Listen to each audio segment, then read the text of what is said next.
दोस्तों, आज हम पढ़ने जा रहे हैं क्लास 11th के लिए भूगोल का चैप्टर नंबर 1, जिसका नाम है भूगोल एक विषय के रूप में। दोस्तों, इस चैप्टर को हम बहुत ही बेहतरीन एनिमेशन के माध्यम से समझने वाले हैं। दोस्तों, अभी तक आपने कक्षा 10 तक भूगोल का अध्ययन जो है सामाजिक विज्ञान की पुस्तक में किया था, परंतु अब आप भूगोल का अध्ययन एक अलग विषय के रूप में करेंगे। यानी कि अब आपके लिए भूगोल एक नया विषय होगा, नया सब्जेक्ट होगा। अब प्रश्न ये उठता है कि हमें भूगोल क्यों पढ़ना चाहिए। तो दोस्तों, प्राचीन काल में मानव जीने के लिए प्राकृतिक संसाधन जैसे पशुओं और खाद्य पौधों पर निर्भर था। समय के साथ मानव ने नई तकनीक का विकास किया और भूमि, मृदा तथा जल संसाधन का उपयोग करके कृषि एवं खाद्य उत्पादन प्रारंभ किया और साथ ही उसने अपने भोजन, वस्त्र और जीवन शैली को जलवायु एवं मौसम के अनुसार ढाल लिया। तो दोस्तों, इन सभी बदलाव को जानने के लिए हमें भूगोल पढ़ना चाहिए। भूगोल में हम यह समझने का प्रयास करेंगे कि समय और स्थान के साथ होने वाले परिवर्तनों के पीछे कौन कौन से कारक कार्य करते हैं। इसके अतिरिक्त भूगोल हमें मानचित्रों को पढ़ने, धरातलीय दृश्यों को समझने तथा पृथ्वी और मानव के बीच के संबंधों का विश्लेषण करने की क्षमता प्रदान करता है। इसीलिए हमें भूगोल को पढ़ना चाहिए। परंतु हमारे मन में एक प्रश्न उठता है कि भूगोल क्या है। तो दोस्तों, हमारे पृथ्वी पर पर्वत, पहाड़ियां, घाटियां, मैदान, पठार, समुद्र, झील, रेगिस्तान, वन एवं उजाड़ क्षेत्र मिलते हैं। यहाँ मानव द्वारा निर्मित ग्राम, नगर, सड़क, रेल, पतन, बाजार एवं कई अन्य तत्व विद्यमान हैं। इन सभी का वर्णन भूगोल कहलाता है। अब हम समझ गए होंगे कि भूगोल क्या है। तो अत्यंत सरल शब्दों में कहा जा सकता है कि भूगोल पृथ्वी का वर्णन है। सर्वप्रथम भूगोल शब्द का प्रयोग इरेटोस्थेनीज ने किया था। ये एक ग्रीक विद्वान थे। यह शब्द ग्रीक भाषा के दो मूल शब्दों जियो यानी कि पृथ्वी एवं ग्राफोस यानी कि वर्णन से प्राप्त किया गया है। दोनों को एक साथ रखने पर इसका अर्थ बनता है पृथ्वी का वर्णन। तो अभी तक आपको भूगोल क्या है यह समझ में आ चुका होगा। दोस्तों, हमारी पृथ्वी को सर्वदा मानव के आवास के रूप में देखा गया है। अतः विद्वान भूगोल की परिभाषा देते हुए लिखते हैं कि भूगोल मानव के निवास के रूप में पृथ्वी का वर्णन है। अभी तक हमने ये जाना कि भूगोल क्या है और भूगोल हमें क्यों पढ़ना चाहिए। अब बात करते हैं कि भूगोल एवं अन्य विषयों का संबंध क्या है। दोस्तों, भूगोल प्राकृतिक विज्ञान की शाखाओं जैसे भूविज्ञान, मृदा विज्ञान, समुद्र विज्ञान, वनस्पति विज्ञान, जीव विज्ञान तथा मौसम विज्ञान आदि और सामाजिक विज्ञान की शाखाओं जैसे अर्थशास्त्र, इतिहास, समाजशास्त्र, राजनीति विज्ञान और नृविज्ञान आदि से सूचनाएं प्राप्त करता है तथा पृथ्वी, मानव और समाज के बीच संबंधों का अध्ययन करता है। यही भूगोल और अन्य विषयों के बीच में संबंध है। अब हम बात करते हैं क्षेत्रीय भिन्नताओं की। पृथ्वी पर भौतिक तथा सांस्कृतिक वातावरण में अनेक प्रकार की भिन्नताएं पाई जाती हैं। कुछ तत्वों में समानता होती है जबकि कुछ में असमानता दिखाई देती है। इसलिए भूगोलवेता इन सभी भिन्नताओं तथा उनके कारणों का अध्ययन करते हैं। यानी कि जो भी भूगोल का अध्ययन करते हैं उन्हें भूगोलवेता कहा जाता है। वो इन सभी भिन्नताओं और इनके कारणों का अध्ययन करते हैं। उदाहरण के लिए विभिन्न राज्यों में फसलों का स्वरूप अलग अलग होता है। यह भिन्नता मिट्टी, जलवायु, बाजार की मांग, किसानों की आर्थिक स्थिति तथा तकनीकी सुविधाओं में अंतर के कारण होती हैं। तो कहीं पर गेहूं उगता है, कहीं कपास उगता है, कहीं गन्ना, जूट, केला और नारियल उगता है। इसलिए भूगोलवेता इन तत्वों के बीच कार्य कारण संबंधों को समझने का प्रयास करते हैं। यानी कि वो इन भिन्नताओं को और ये भिन्नताएं क्यों हैं उसके कारणों को समझने का प्रयास करते हैं। उसी को हम कार्य कारण कहते हैं। कार्य कारण संबंधों के अध्ययन से न केवल वर्तमान परिस्थितियों को समझने में सहायता मिलती है, बल्कि भविष्य में होने वाले परिवर्तनों का अनुमान लगाने में भी मदद मिलती है। अगर कार्य कारण का अध्ययन भूगोलवेता करते हैं तो इसलिए करते हैं ताकि वर्तमान में जो परिस्थितियां हैं उसको समझा जा सके, आने वाले भविष्य में उन परिस्थितियों के चलते क्या बदलाव देखे जा सकते हैं उनको समझने में मदद मिले। यानी कि आज का वर्तमान समय देखते हुए आने वाले समय में बारिश होने वाली है या फिर तूफान आने वाला है या चक्रवात आने वाला है, इसका अनुमान लगाया जा सकता है। ये भूगोल ही हमें बताता है। अब हम बात करते हैं कि मानव, प्रकृति और तकनीकी का क्या संबंध है। जैसा कि हम पहले ही पढ़ चुके हैं कि प्राचीन काल में मानव पूर्णतः प्रकृति पर निर्भर था, लेकिन तकनीकी विकास के कारण आज मानव ने प्राकृतिक संसाधनों का अधिक प्रभावी ढंग से उपयोग करना सीख लिया है। मानव ने प्रकृति के साथ समझौता, अनुकूलन तथा अपरिवर्तन के माध्यम से अपने जीवन को विकसित किया है। जिन जिन प्राकृतिक चीजों के साथ मानव बदलाव नहीं कर सका तो उनके साथ मानव ने समझौता कर लिया, और जिन प्राकृतिक चीजों के साथ वह तालमेल बैठा सकता था उनके साथ उसने अनुकूलन कर लिया। जैसे कि मानव ने प्रकृति के साथ तालमेल बिठाना सीख लिया, यानी कि अनुकूलन करना सीख लिया। वो पृथ्वी पर जो है अभी कृषि करना सीख लिया, तथा प्रकृति में परिवर्तन करके यानी कि अपरिवर्तन से उसने अपने जीवन को और बेहतरीन तरीके से विकसित किया। यानी कि उसने नहरों को पार करने के लिए पुलें बना दी, तेज गति से गति करने के लिए ट्रेनें बना दी, एक शहर से दूसरे शहर या गांव में जाने के लिए सड़कें बना दी। तो इस तरह से उसने परिवर्तन करके जीवन को विकसित किया है। तकनीकी विकास ने मानव को प्राकृतिक बाधाओं को कम करने, श्रम को सरल बनाने, उत्पादन में वृद्धि करने तथा जीवन स्तर को ऊंचा उठाने में सहायता प्रदान की है। अभी तकनीक इतना विकसित हो चुका है कि मानव ने जो है प्राकृतिक बाधाओं को भी कम कर दिया है। प्राकृतिक बाधाएं जैसे कि पहाड़ और चोटी, उनको पार करना अत्यंत दुर्लभ था, तो उसके अंदर उसने सुरंग बना दिया। श्रम को उसने सरल बना दिया। पहले खेतों की जुताई जो है बैलों से और हल के माध्यम से की जाती थी, अब वो ट्रैक्टर के माध्यम से की जा रही है। उत्पादन में उसने वृद्धि की है, यानी कि पहले मनुष्य जो है केवल 8 घंटे 9 घंटे या 10 घंटे काम करता था, अब मशीनों की सहायता से उसी काम को 24-24 घंटे लगातार किया जाता है। तथा जीवन स्तर को उसने ऊंचा उठाया है। यानी कि पहले के जमाने में अगर नेट यूज करना पड़ता था या फिर फोन करना पड़ता था तो कहीं बाहर जाना पड़ता था, किसी कैफे में या किसी फोन बूथ पर। आज के समय में एक ही घर में वो सारी सुविधाएं उपलब्ध है। इस तरह से जीवन स्तर जो है ऊंचा उठ चुका है।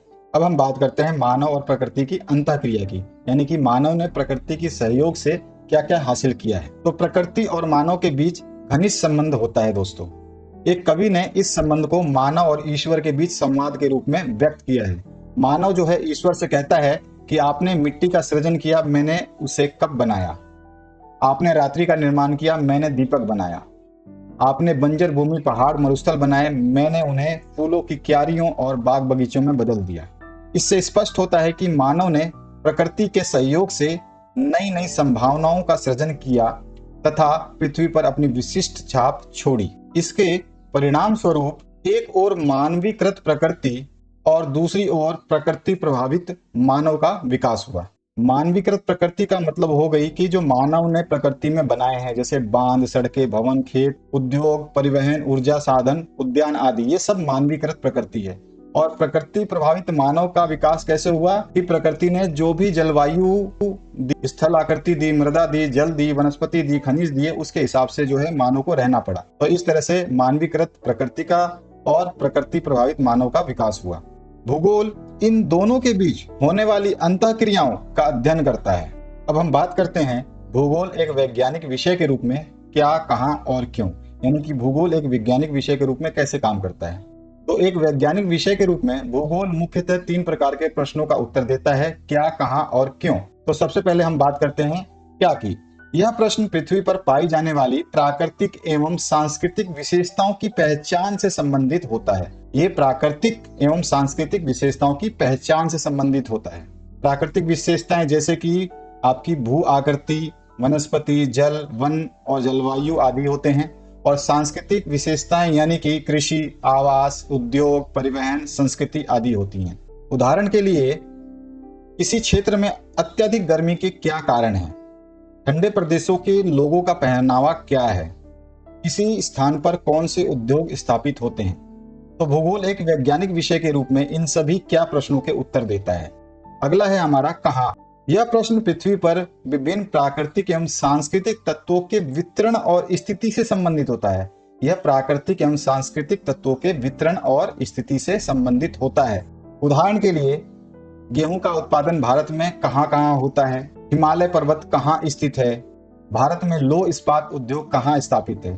तो भूगोल एक वैज्ञानिक विषय के रूप में इन सभी कहां वाले सवालों का जवाब देता है। और तीसरा है क्यों। तो यह प्रश्न तथ्यों की व्याख्या तथा कार्य कारण संबंधों से संबंधित होता है। यह प्रश्न जो है तथ्यों की व्याख्या करता है और कार्य और कारण बताता है। उदाहरण के लिए पंजाब और हरियाणा में गेहूं का उत्पादन अधिक क्यों होता है, उद्योग किसी विशेष क्षेत्र में क्यों स्थापित किए जाते हैं, राजस्थान में वर्षा कम क्यों होती है। तो भूगोल एक वैज्ञानिक विषय के रूप में इन सभी क्यों प्रश्नों के उत्तर देता है व्याख्या सहित, यानी कि इसमें व्याख्या भी बताता है और कारण भी बताता है। इसलिए भूगोल को जो है एक वैज्ञानिक विषय भी कहा जाता है। अगला है भूगोल एक समाकलन विषय के रूप में। भूगोल एक समाकलन विषय के रूप में कैसे काम करता है, तो चलिए जानते हैं। भूगोल विभिन्न प्राकृतिक एवं सामाजिक तथ्यों को एक साथ जोड़कर उनका समग्र अध्ययन करता है। उदाहरण के लिए किसी क्षेत्र में कृषि का अध्ययन करते समय भूगोल मिट्टी, जलवायु, सिंचाई, जनसंख्या और बाजार जैसी सभी परिस्थितियों का संयुक्त रूप से अध्ययन करता है, यानी कि समग्र अध्ययन करता है। भूगोल विभिन्न क्षेत्रों की विशेषताओं का विश्लेषण करता है। उदाहरण के लिए राजस्थान का मरुस्थलीय क्षेत्र, केरल का तटीय क्षेत्र और भारत का हिमालयी क्षेत्र अपनी भौगोलिक विशेषताओं के कारण एक दूसरे से भिन्न है। तो यहाँ पर क्या कर रहा है, विभिन्न क्षेत्रों का विश्लेषण कर रहा है भूगोल। भूगोल इस तथ्य को स्वीकार करता है कि विश्व एक परस्पर निर्भर तंत्र है जहाँ सभी तत्व एक दूसरे से जुड़े हुए हैं। उदाहरण के लिए जलवायु कृषि को प्रभावित करती है, कृषि उद्योगों को प्रभावित करता है और उद्योग जो है आर्थिक विकास को प्रभावित करते हैं। इस प्रकार सभी तत्व जो है एक दूसरे पर निर्भर हैं और एक दूसरे को प्रभावित करते हैं। भूगोल विभिन्न तथ्यों के बीच संबंध स्थापित करके उन्हें अधिक स्पष्ट और बोधगम्य बनाता है। जैसे कि पंजाब और हरियाणा में गेहूं का उत्पादन अधिक क्यों होता है, इसका कारण वहां की उपजाऊ मिट्टी, सिंचाई सुविधा, अनुकूल जलवायु और आधुनिक कृषि तकनीक है। भूगोल इन सभी तथ्यों के बीच संबंध स्थापित करके इस तथ्य को समझाता है। तो इस तरह से जो भूगोल है वह एक समाकलन विषय के रूप में कार्य करता है। दोस्तों, अब बात करते हैं हम भूगोल की शाखाओं की।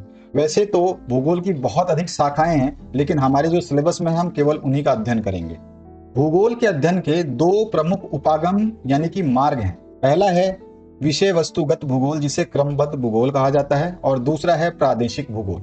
विषय वस्तुगत या क्रमबद्ध भूगोल का विकास जर्मन भूगोलवेता अलेक्जेंडर वान हम्बोल्ट ने किया था, जबकि प्रादेशिक भूगोल का विकास जर्मन भूगोलवेता कार्ल रिटर ने किया था।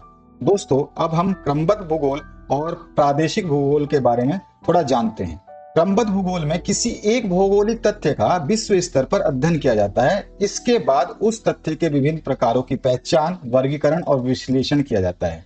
उदाहरण के लिए यदि प्राकृतिक वनस्पति का अध्ययन करना हो तो पहले विश्व स्तर पर वनस्पतियों का अध्ययन किया जाएगा। इसके बाद विभिन्न प्रकारों जैसे कि विषुवतीय, सदाबहार वन, नरम लकड़ी वाले वन और मानसूनी वन आदि की पहचान, वर्गीकरण तथा विश्लेषण किया जाएगा। यानी कि क्रमबद्ध भूगोल में किसी भी एक भौगोलिक तथ्य का पूरे विश्व स्तर पर अध्ययन किया जाता है।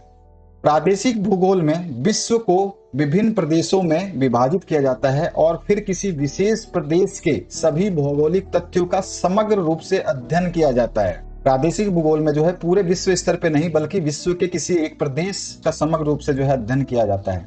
प्रादेशिक भूगोल में किसी प्रदेश का अध्ययन करते समय वहां की विविधताओं में एकता खोजने का प्रयास किया जाता है।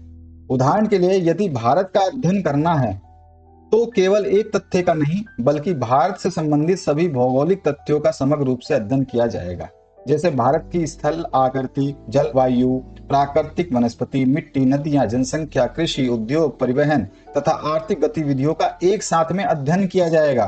तो आपने देखा कि जो क्रमबद्ध भूगोल है उसमें किसी एक भौगोलिक तथ्य का पूरे विश्व के स्तर पर अध्ययन किया जाता है, जबकि प्रादेशिक भूगोल में सभी भौगोलिक तथ्यों का समग्र रूप से अध्ययन किया जाता है।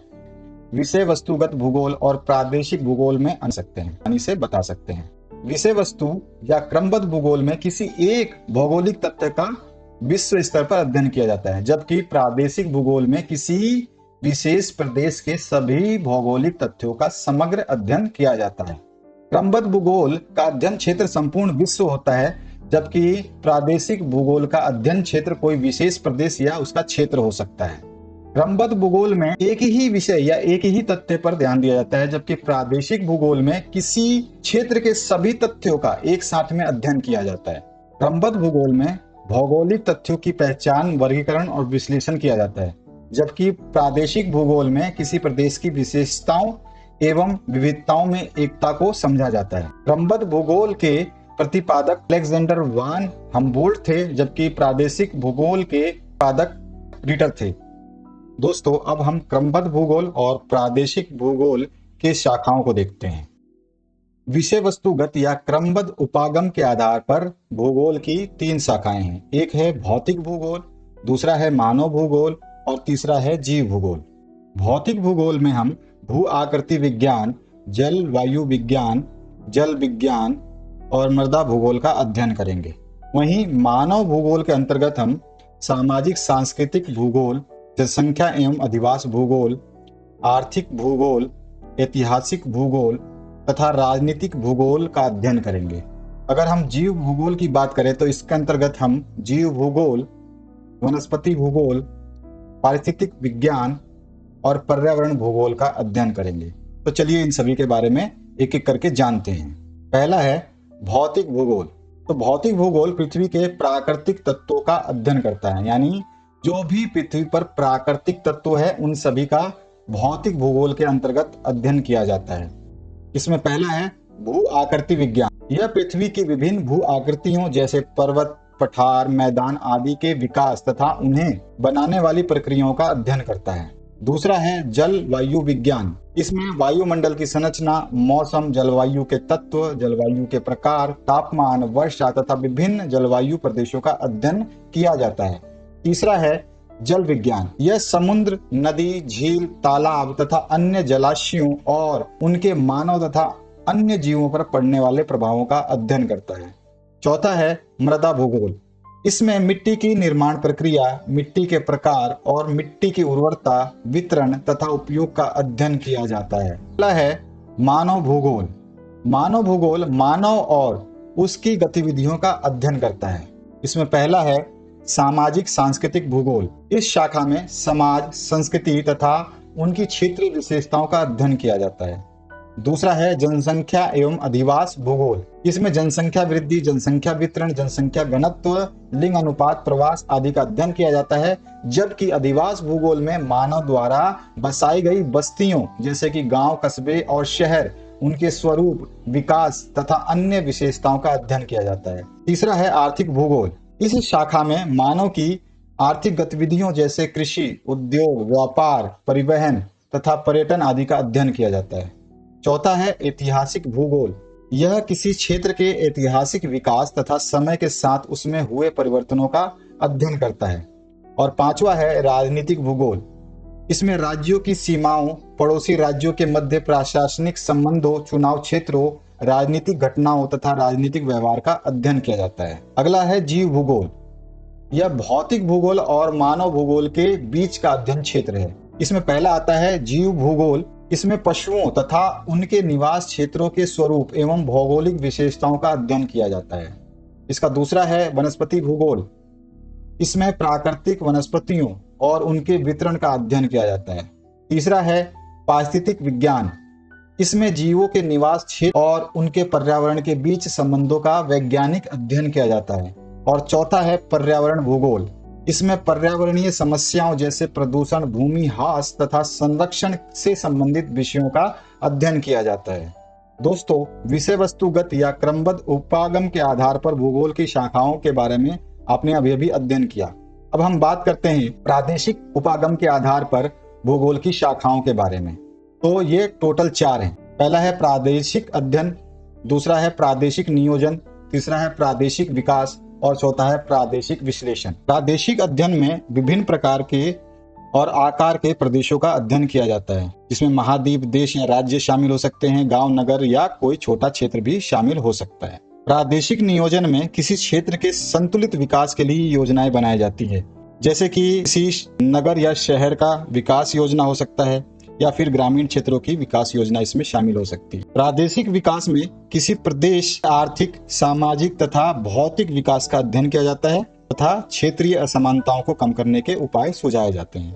प्रादेशिक विश्लेषण में किसी प्रदेश की विभिन्न विशेषताओं, समस्याओं और संभावनाओं का विश्लेषण किया जाता है ताकि उस क्षेत्र को बेहतर ढंग से समझा जा सके। दोस्तों, इन सभी के बारे में आपको ज्यादा डिटेल में नहीं पढ़ना है, बस इनको याद रखना है।